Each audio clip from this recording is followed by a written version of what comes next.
Hey guys, how's it going? Welcome back. More Balisong trainers came in the mail today, but we're doing these in separate videos. The first one is OROCHIO.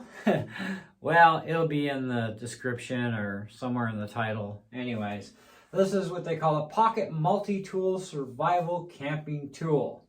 Although I see no purpose in this, but it's a Balisong trainer. And it's in this one. All right, so this was $17.89 on Amazon.ca, so that's Canadian bucks for you. And I'm kind of getting right into the whole collecting of Balisong trainers because at least they're legal in Canada, okay? I mean, real ones used to be, but they outlawed them. But the trainers we're allowed to have, so even if it looks like a real blade that you buy, as long as it comes dull, you know, it's legal because it's a trainer, right? So you get a nice case with this thing so you can, you know, carry it around on your belt. And there's our Balisong here. And come on. Wow, it's supposed to be spring. There we go. It's pretty tight. So, and it is spring loaded, which is good because it stays out of your way. Opens up nice, closes nice. Doesn't seem to have any sharp edging to it. The machining was done pretty good. Can't complain there. Definitely, you know, flattened out and dull as can be, right? So it's got some nice holes for some weight relief and styling, you know, but works good. I still got to do a lot of practicing with these things, but, and there she goes. I've been trying to work on this flip around the finger thing, and it's not exactly easy to do, but I'll get the hang of it eventually. It's all about the weight of the knife too. You know, I mean, if it's too lightweight, it's not going to flip very well. Like we do have a couple of those cheap ones. And eventually I'm going to do a video of my current Balisong collection. I might even get to doing that maybe perhaps even later today. I might do a collection video of my current Balisong trainers.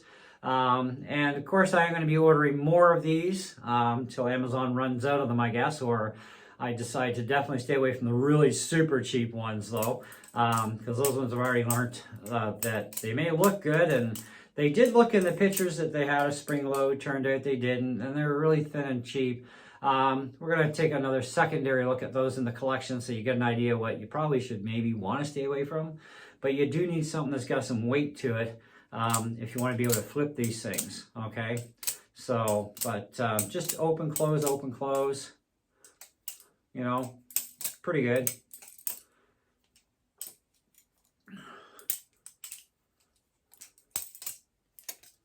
Sometimes I can catch it pretty good, but other times I kind of fumble it, but not bad for 18 bucks.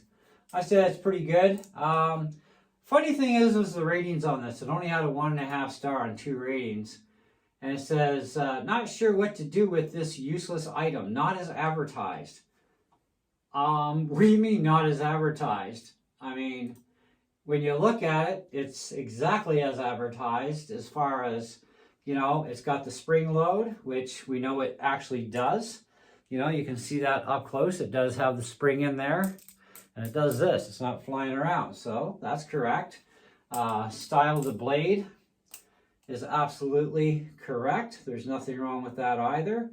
It's exactly as shown. It's made out of steel, right? It's all stainless steel too. I would definitely say that's 9.5 inches, fully opened.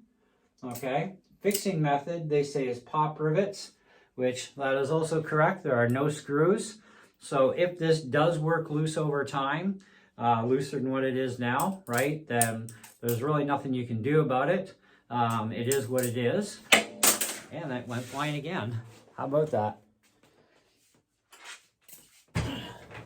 So I'm going to say, great to have some fumbles on the video too. You guys can get a good chuckle.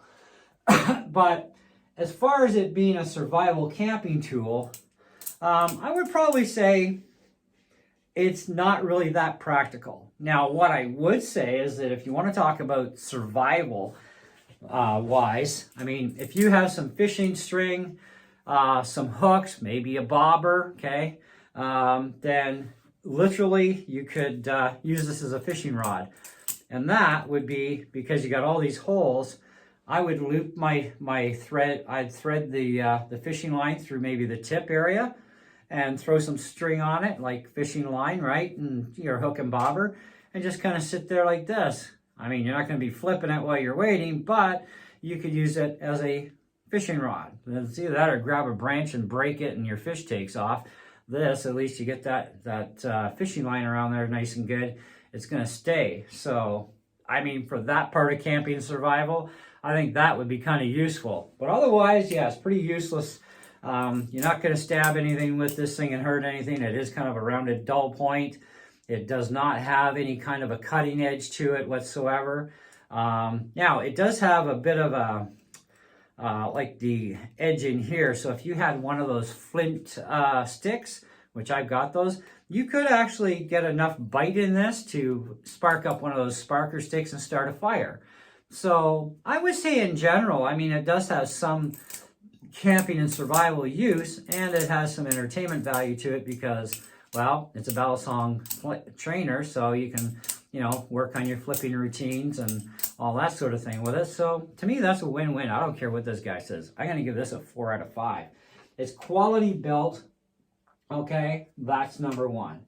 I would definitely, like I said, I would definitely say that without taking a measuring tape out, I would say that is definitely 9.5 inches. Okay, so I will give them that on it. 4.5 ounces, probably pretty accurate on that. Okay, might be actually feeling a little bit heavier than 4.5 ounces.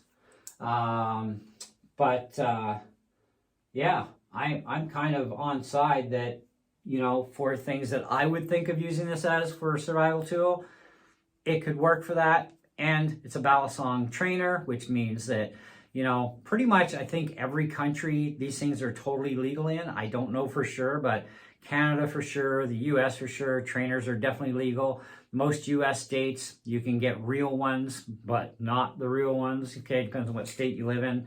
Apparently too, I know a couple of YouTubers I watch where in their U.S. state that they're in, real ones are not legal, but they can have the trainers like us here in Canada, right? But we used to be able to have the real ones. They just became put into the gravity knife section of illegal. Why, we don't know, but whatever. So yeah, but for $18 Canadian, I definitely would recommend this thing. I give it a solid 4 out of 5. I see no reason for a problem with that. I've had Balisong trainers before that have the riveted system, and you can't even tell where the rivets are. Like the chances of those things popping out with a lot of use even, I really don't see them flying apart. But I mean, anything is possible, right? We'll see how it goes in the long haul over time, but even looking at how well it's machined, you can't even tell that there's any kind of a rivet holding that together at all, okay? But even the rest of the tool as well, or Balisong, I don't see any screws anywhere. It looks like it's been all riveted together, so no screws to worry about whatsoever. So, you know, that's kind of bonus. It opens and closes really fast, so it's more than weighty enough, you know. So I'm good with it. Anyways, let me know what you guys think in the comments below. Check the link below in the description. So if you live in Canada, just click the link. Boom, you're at Amazon.ca. Purchase it. You can find these also on Amazon.com. Pretty sure you'll find the same model. I haven't looked, but perhaps you should. Take a look if you like this. I love the style of it. I think that is really super cool compared to some of the other ones I have. This is kind of really, really nice looking. Anyways, thanks so much for watching. We'll catch you on the next one. We do have another Balisong to unbox and check out as well. So, see ya.